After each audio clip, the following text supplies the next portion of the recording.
घरोघरी मातीच्या चुली या मालिकेच्या आजच्या भागामध्ये आपण पाहत आहोत. आता इथे जानकीच्या आईचा म्हणजेच लताबाईचा विषय इथे सुरू असतो. तर सारंग म्हणत असतो, अरे दादा, तू असं कसं बोलतोयस? जानकी बहिणीला तो मेसेज आला होता किंवा तिनं तो मेसेज पाहिला होता ऐश्वर्याच्या मोबाईलवर. मग तू एवढ्या विश्वासाने कसं काय सांगू शकतो की जानकी बहिणीची आई जिवंत आहे? त्यावर सौमित्र म्हणत असतो, मला खात्री आणि विश्वास दोन्ही सुद्धा आहे की जानकी बहिणीची आई लताबाई ह्या जिवंत आहेत म्हणून. तुम्ही काळजी करू नका, त्या लवकरच आपल्यापर्यंत पोहोचतील आणि माझा विश्वास आहे. तर इकडे आपण पाहतो लताबाई माया माया म्हणून ओरडत असते. तेवढ्यातच समोरून आवाज येतो, काकू काकू म्हणून. तर इथे लताबाईंना आनंद होत असतो की माया त्यांच्याजवळ आलेली आहे. माया आणि लताबाईंची मास्कमॅनने ताटातूट केली होती. इथे लताबाई रडत असतात, माया कुठे गेली होतीस ग तू? कुठे गेली होतीस आणि तू आली आहेस का? तेव्हा माया म्हणते, हो काकू मी आले आहे, काकू मी आले आहे. आता लताबाईंना थोडासा आधार आणि धीर दोन्ही पोहोचलेलं असतं. त्या म्हणत असतात, का आपली दोघींची ताटातूट केली ह्यानं? का केलं हो तुम्ही असं? असं म्हणता क्षणी आता मास्कमॅनने लताबाईवरती बंदूक रोखून धरलेली असते. तेव्हा लताबाई घाबरतात आणि म्हणतात, सोडा, नका असं काही करू. कोण आहात तुम्ही? आत्ता तरी कळलं ना तुम्हाला माझा ट्रेलर? आता पुन्हा तुम्ही इथून सुटून जाण्याची आणि मला त्रास देण्याची इथे काहीच कोशिश करणार नाही आहात, समजलं? तेव्हा लताबाई म्हणतात, नाही, आम्ही काही करणार नाही आहोत, पण प्लीज आम्हाला असं वेगळं करू नका. असं म्हणून आता मायाचे हात बांधलेले असतात. माया लगेचच लताबाईंच्या पायाशी बसते आणि त्यांच्या मांडीवर डोकं ठेवून रडायला सुरुवात करते. लताबाई म्हणते, माया रडू नकोस ग, रडू नकोस. कोण आहे हा माणूस आपल्याला कळत नाही आणि ह्याने आपली ताटातूट केलेली आहे हे सुद्धा आपल्याला कळत नाही. का केलं असेल असे याने? पण तू काळजी करू नकोस, मी आहे ना इथे, असं लताबाई म्हणत असते. आता दोघी सुद्धा गयावया करत असतात, रडायला सुरुवात करत असतात. खरं तर त्यांना तिथून सुटायचं असतं, पण काहीच कळायला मार्ग नसतो. आपण दुसरीकडे पाहतो, जानकी तिच्या खोलीत असते, रडायला लागलेली असते. आता ऋषिकेश तिला समजावण्याचं काम करतो. ऋषिकेश म्हणतो, हे बघ जानकी, जरा शांत होणार आहेस का? तेव्हा जानकी म्हणते, कशी शांत होऊ मी ऋषिकेश, कशी शांत होऊ?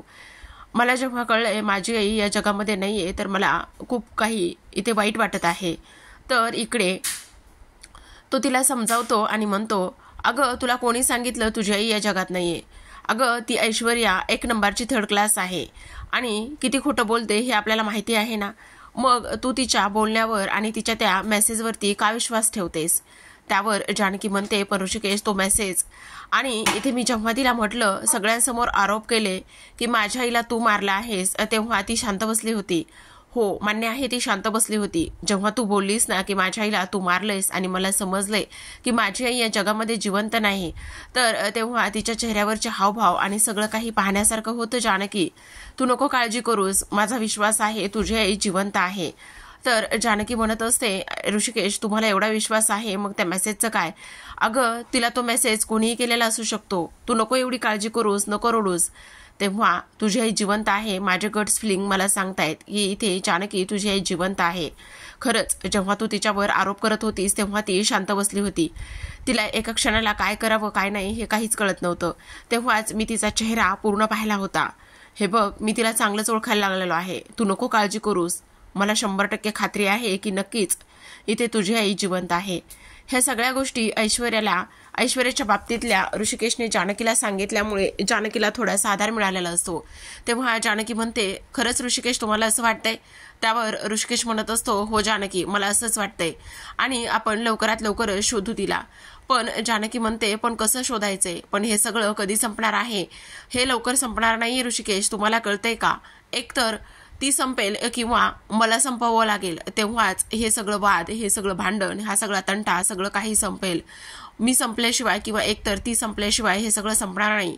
त्यावर ऋषिकेश म्हणतो, जानकी काय चाललंय हे? तू वेडी आहेस का?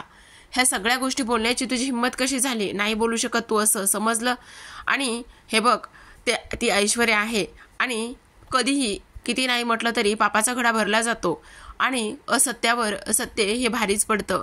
मग तसंच होणार आहे. पण जानकी रडायला लागते आणि म्हणत असते, ते सगळं जरी तसं होत असलं ऋषिकेश, तरी मला माझ्या आईची खूप काळजी वाटते. माझी आई मला भेटायला हवी आहे. माझी आई जिवंत असेल तर ते चांगलंच आहे, पण कधी भेटेल माझी आई? तेव्हा ऋषिकेश म्हणतो, नको काळजी करू जानकी, सगळं काही व्यवस्थित होईल आणि लवकरच तुझी आई सुद्धा आपल्याला भेटेल. ह्या गोष्टी सुद्धा तेवढ्याच जास्त इम्पॉर्टंट आहेत आणि महत्त्वाच्या आहेत. त्यामुळे तू नको काळजी करूस वगैरे वगैरे ह्या सगळ्या गोष्टी इथे आता ऋषिकेशने जानकीला समजावून सांगितलेल्या असतात. पण आता जानकी म्हणते, आपल्याला एवढं गाफील राहून चालणार नाही. ती ऐश्वर्या आहे, काहीतरी नक्कीच करू शकते, असं इथे तो बोलत असतो. पण पाहतो की आता ऐश्वर्या अगदीच लाजिरवाण्या अवस्थेत आणि रागातच चालत चालत घराकडे निघालेली असते. ती पाहते आणि तेव्हा तिला आठवत असतं जानकीने कशा पद्धतीने सगळ्यांसमोर तिचा अपमान केलेला आहे. जानकीने तिला इथे घराच्या बाहेर काढलेला आहे आणि तेव्हा सांगितलेलं असतं की तू आमच्या रणदिवे कुटुंबाला लागलेली कीड आहे, कलंक आहे, त्यामुळे तुला इथे राहण्याचा काहीच अधिकार नाहीये, चालती हो या आमच्या घरातून, असं म्हणून ते सगळं आठवत असतं बोलणं. आता रस्त्याने चालत असते आणि रस्त्याने चालत असताना पाठीमागून येणारी कार तिला आवाज देत असते, ओ मॅडम, जीवच द्यायचा असेल तर दुसरीकडे जाऊन द्या ना, इथे आम्हाला का अडकवतायत? सरका व्हा बाजूला, माझ्या गाडीच्या समोर तुम्ही काय येत आहेत, असं इथे ती व्यक्ती बोलत असते. आता ऐश्वर्या पाठीमागे वळून पाहते आणि पाठीमागे वळून पाहिल्यानंतर लगेचच तिच्या बाजूला तिच्या मार्गाला ती जायला निघते. तिला कळून चुकलेलं असतं की आपण आत्ता अशा पद्धतीने वागणं हे योग्य नाहीये. आपण स्वतःचा जीव धोक्यात नाही घालू शकत, म्हणून ती लगेचच आता तिच्या माहेरी सयाजी काकांच्या घराकडे निघालेली असते. आपण दुसरीकडे पाहतो, सुमित्रा तिच्या खोलीत आवरावर करत असते. तेव्हाच आजी तिथे आलेल्या असतात आणि आजी म्हणतात, काय गे सुमित्रा, तुझं हे असं वागणं मला अजिबात पटलं नाही. तेव्हा आजी म्हणतात, अगं तू माझ्याशी, तुझ्या आईशी अशी कशी वागू शकतेस? तेव्हा सुमित्रा तिला म्हणते, अगं आई, तू हे काय बोलतेस? अगं हो, आईची फसवणूक केलीस तू, आईशी खोटं बोललीस, मला हे अजिबात पटलं नाहीये. अगं सारंग जिवंत होता तरी सुद्धा ही साधी गोष्ट तुला तुझ्या आईला सांगावीशी नाही वाटली का गं? तेव्हा सुमित्रा म्हणत असते, नाही आई, अजिबात हे सगळं असं काही बोलू नकोस. अगं तू मध्यंतरी कशी वागत होतीस हे तुला माहिती नाही चांगलं. तुला जर मी ह्या सगळ्या गोष्टी सांगितल्या असत्या आणि तू जर ते सगळं जाऊन ऐश्वर्याला सांगितलं असतंस तर काय करायचं होतं? अगं हे बघ, त्या ऐश्वर्याबरोबर मी राहत होते, वागत होते, बोलत होते किंवा तिच्या होला हो म्हणत होते, तर तू मला प्रत्येक गोष्टीवरून तुम्ही सगळेच मला तसं जज करू नका. आणि हे बघ, आईशी असं नाही कोणी वागू शकत, पण एवढं सगळं करून आपल्या हाती काय लागलं? अगं तुझ्या सारंगचा संसार मोडलाय.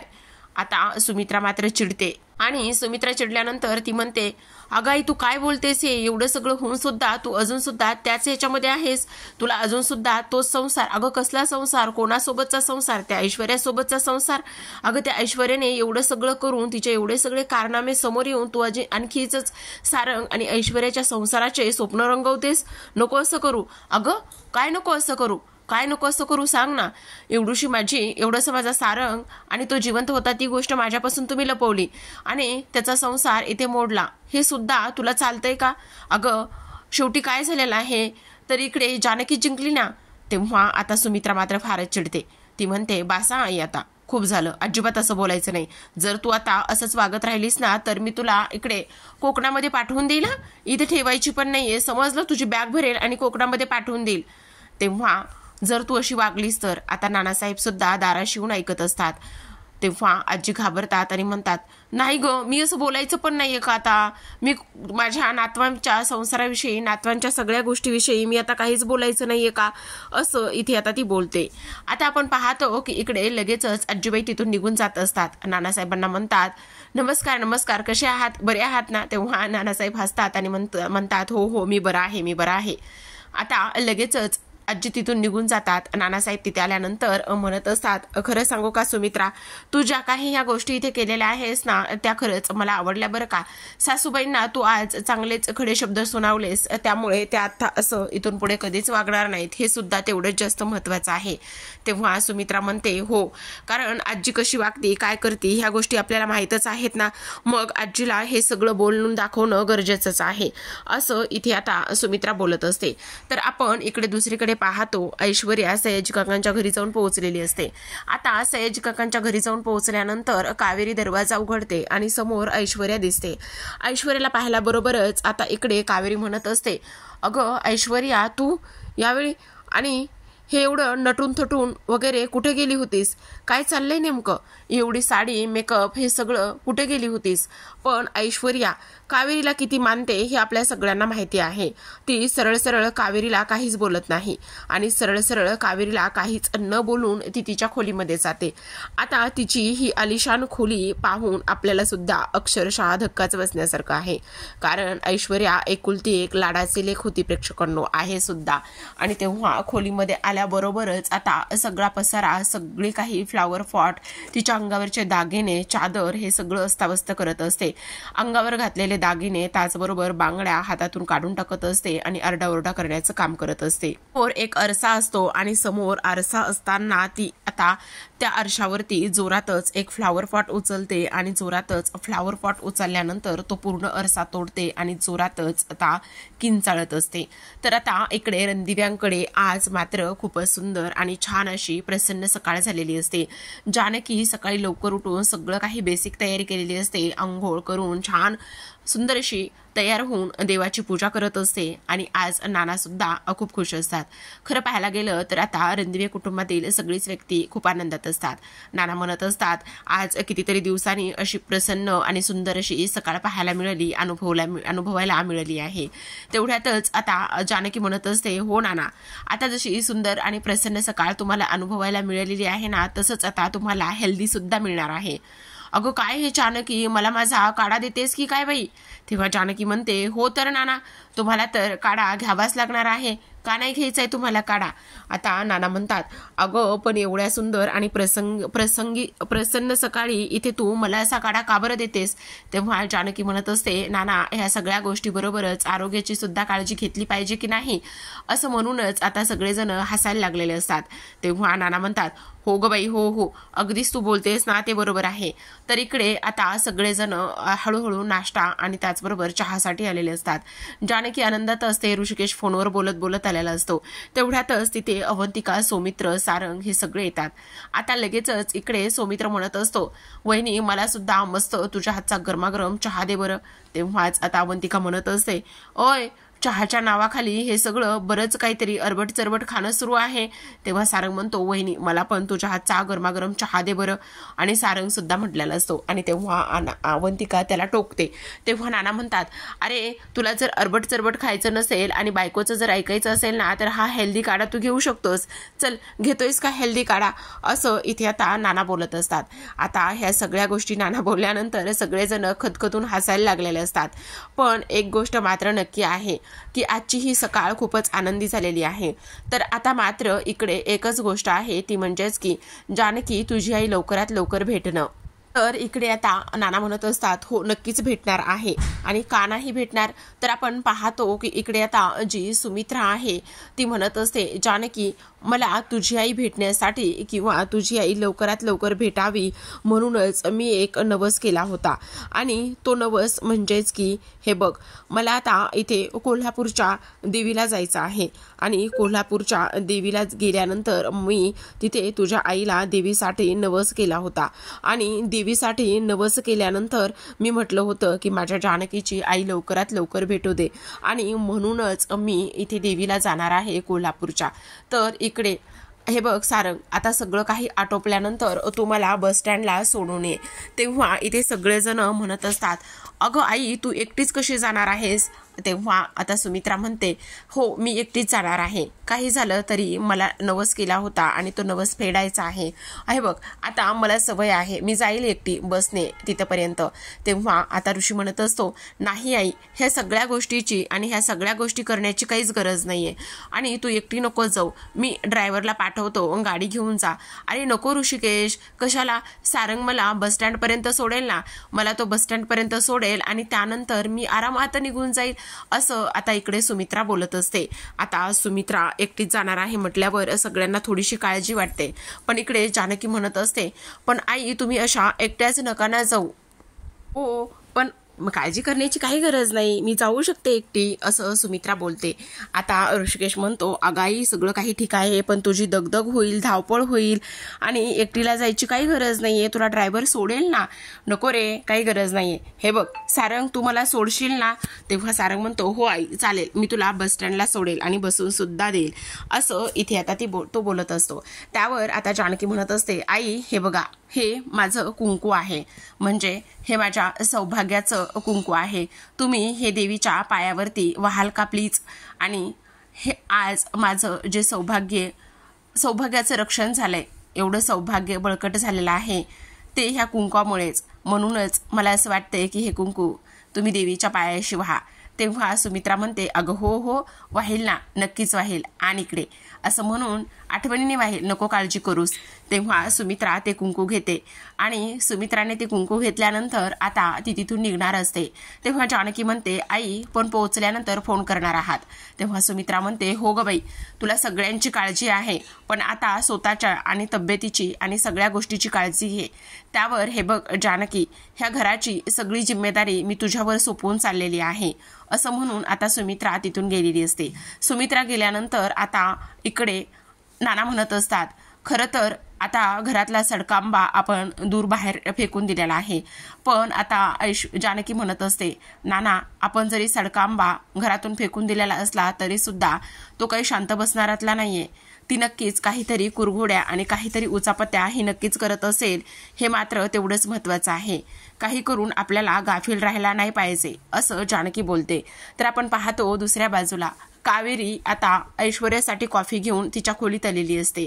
आता समोर पाहते तर खूपच राडा आणि पसारा इथे आता ऐश्वर्याने करून ठेवलेला असतो. ती ऐश्वर्याला आवाज देत असते, ऐश्वर्या तू कुठे आहेस. खरं तर कावेरी खूपच घाबरलेली असते आणि कावेरी घाबरल्यानंतर इथे ती म्हणत असते, ही पोर कुठे गेलेली आहे, हे समद काय करून ठेवलं हिने, असं आता कावेरी मनातच बोलते. तर आपण इकडे दुसऱ्या बाजूला पाहतो की आता ऐश्वर्या मास्कमॅनला भेटण्यासाठी बाहेर निघालेली असते. तर ती बाहेर गेल्यानंतर इकडे मास्कमॅनची तिला मदत हवी असते. मास्कमॅन म्हणत असतो, तू आत्तापर्यंत मी तुला एवढा टाइम दिला, तुला त्या ऋषिकेश सोबत लग्न करायचं होतं, पण तू ते काहीच करू शकलेली नाहीयेस. उलट तुला त्या घरातून धक्के मारूनच बाहेर काढलेला आहे. तेव्हा ऐश्वर्या म्हणते, हे बघा, मला एक शेवटची संधी द्या. हे बघा, मी तुम्हाला प्रॉपर्टीचे पेपर आणून देईल, पण मला एक शेवटची संधी द्या, माझी मदत करा, प्लीज मदत करा. तेव्हा मास्कमॅन म्हणतो, कसली मदत करायची आहे, बोल. त्यावर ऐश्वर्या म्हणते, मला अर्जंटली 10 लाख रुपये हवे आहेत. तेव्हा तो म्हणतो, वेड लागले की काय तुला, असले 10 लाख रुपये वगैरे मी काही देणार नाहीये तुला. तेव्हा ऐश्वर्या म्हणते, प्लीज नाही म्हणू नका. हे बघा, जी काही आपली डील झालेली आहे करोडोंची, त्यामधून तुम्ही ते 10 लाख मायनस करा, पण आत्ता प्लीज मला हे 10 लाख द्या, मला खूप जास्त गरज आहे. आणि हे 10 लाख मिळाल्यानंतर मी तुमचं काम नक्कीच करेल आणि तुम्हाला रणदिव्यांचे प्रॉपर्टीचे पेपर हवेत ना, ते सुद्धा मी तुम्हाला आणून देईल.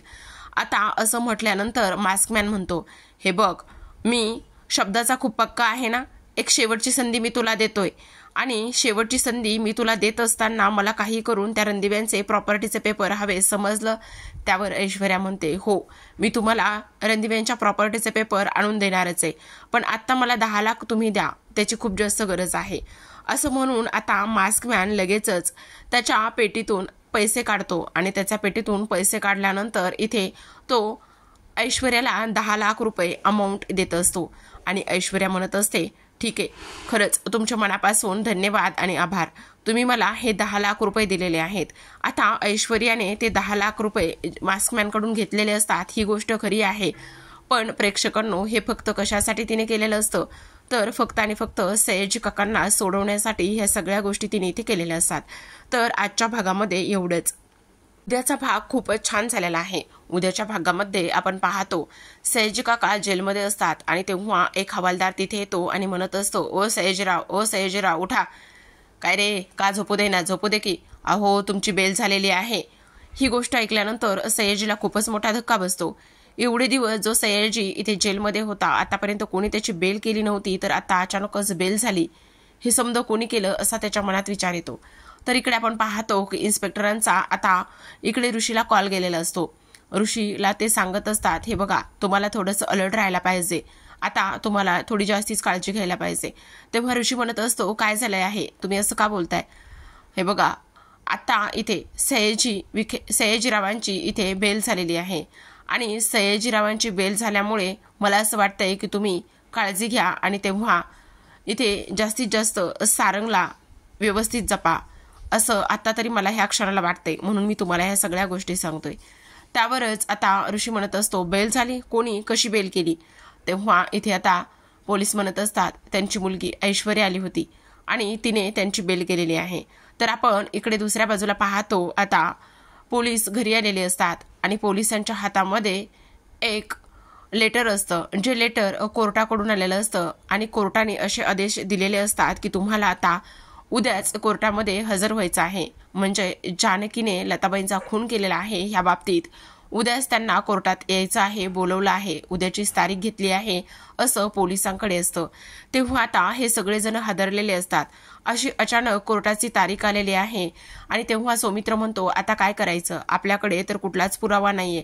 अशी ऐन वेळेस कोर्टाची तारीख आल्यामुळे मला तर खूपच घाबरायला होतंय, असं सुद्धा आता इथे सगळेजण बोलत असतात.